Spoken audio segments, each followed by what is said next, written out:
আমার মাসুম এই বাচ্চাটা কি অপরাধ করছে নির্মম ভাবে আমার বাচ্চাটা হত্যা করলো?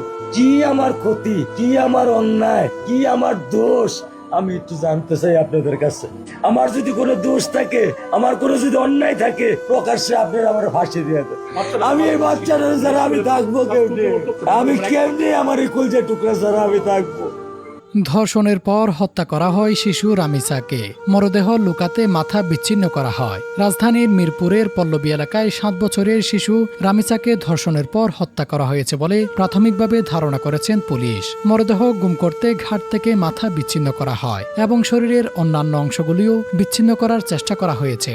এই নৃশংস হত্যাকাণ্ডে পাশের ফ্ল্যাটের ভাড়াটিয়া সোহেল রানা ও তার স্ত্রী স্বপ্না আক্তারকে মাত্র 7 ঘন্টার মধ্যে গ্রেফতার করেছে পুলিশ। মঙ্গলবার 19 মে রাতে পল্লবী থানার আয়োজিত সংবাদ সম্মেলনে ঢাকা মহানগর পুলিশের অতিরিক্ত police commissioner SM Nazrul Islam ঘটনার বিস্তারিত তুলে ধরেন। পুলিশ জানায়, মঙ্গলবার 10:30টার দিকে স্কুলে নিয়ে যাওয়ার জন্য রামিসাকে মা খুঁজতে থাকেন। এক পর্যায়ে বাসার সামনে শিশুটির একটি জুতো পড়ে থাকতে দেখেন তিনি।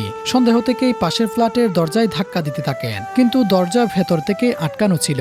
মায়ের চিৎকারে এলাকাবাসী দরজা ভেঙে ভিতরে ঢুকতেই শিশুটির নিথর মরদেহ দেখতে পায়। এ সময় মূল আসামি সোহেল রানা জানালা কেটে পালিয়ে গেলেও তার স্ত্রী স্বপ্না আক্তারকে ঘটনাস্থলে পাওয়া যায়। SM নজরুল ইসলাম বলেন, সম্ভবত বাথরুমে শিশুটির সঙ্গে মূল আসামির অবৈধ ঘটনা ঘটতে পারে। আলামত সংগ্রহ করে পুলিশের অপরাধ তদন্ত বিভাগে পাঠানো হয়েছে।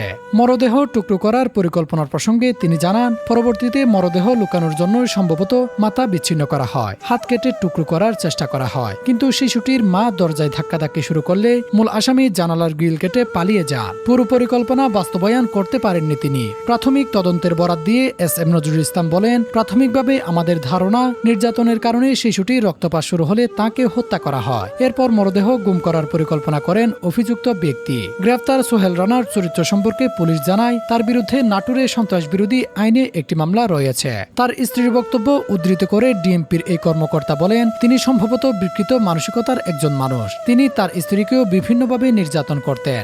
ঘটনার পর প্রধান আসামি সোহেল রানাকে নারায়ণগঞ্জের রূপগঞ্জ থেকে এবং তার স্ত্রী স্বপ্না আক্তারকে মিরপুর 11 নম্বর মিল্লাত ক্যাম্প সংলগ্ন বাসা থেকে গ্রেফতার করেছে পুলিশ। খবর পেয়ে পল্লবী থানা পুলিশ, CID ও অন্যান্য শৃঙ্খলা বাহিনী সদস্যরা ঘটনাস্থলে উপস্থিত হয়ে তদন্ত কার্যক্রম শুরু করেন।